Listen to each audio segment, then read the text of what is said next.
আসসালামু আলাইকুম।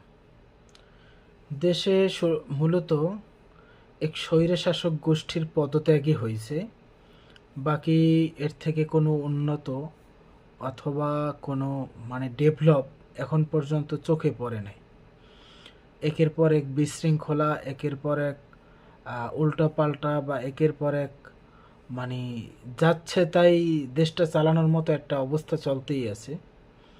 সম্প্রতি বইমেলায় দেখলাম যে আসলে নাস্তিক লেখক তাসলিমা নাসরিনের স্টলে হামলা।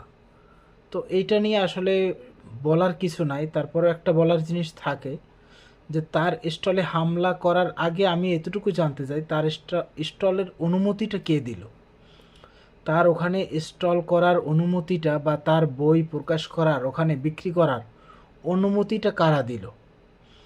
সে তো একজন, যদি আমি নাস্তিকও ধরে নেই যে আসলে সে ধর্ম মানে না অথবা সে আল্লাহ বিশ্বাস করে না, ভগবান বিশ্বাস করে না বা খ্রিস্টানদের ঈশ্বর ঈশ্বর বিশ্বাস করে না, যদি আমি এটা ধৈর্যও নেই, তাহলেও আমি মনে করতে পারি যে না, আসলে সে কোনোটাই বিশ্বাস করে না, সে নাস্তিক।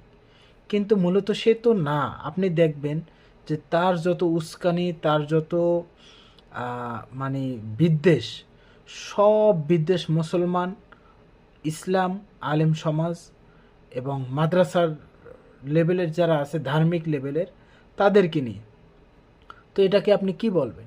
এটা কি আপনি বলবেন যে আসলে এটা নাস্তিকতা? না, এটা আসলে এক ধরনের মানে কি বলবো এটাকে, বিদ্বেষ তো আছেই, এটা চরম লেভেলের, উগ্রতা বলা যায় এটাকে। ঠিক আছে?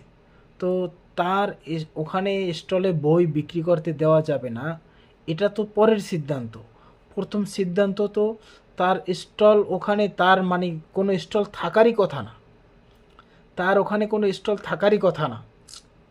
আমাদের দেশে যে যে ধর্ম চায় পালন করবে, এটাই স্বাভাবিক। কিন্তু সেখানে কেউ কারোর প্রতি বিদ্বেষ ছড়াবে না, যার যে ধর্ম ভালো লাগে সে সেটা পালন করবে, এটাই বাস্তবতা। কেউ কারো প্রতি কোনো বিদ্বেষ পোষণ করবে না বা কারো পিছনে লাগবে না। এটাই হলো মানে শান্তি শৃঙ্খলার একটা পরিবেশ রাখার সিস্টেম। সেখানে সে ওই ভারতে পলাই যাইয়া, সে তো পলাই গেছে আরও অনেক আগে। সেখানে থাইকা তার আম্মা হুজুরের মতো, হজরতজির মতো সেও এরকম উস্কানি বা এরকম কি বলে এটাকে, মানে উগ্রতা ছড়াইতেছে। তো আমি মনে করতেছি যে দেশের আইন শৃঙ্খলা পরিস্থিতি এখন পর্যন্ত মনে হয় না স্বাভাবিক। কেননা এখন পর্যন্ত দেশের প্রতিটা রন্ধে রন্ধে মানে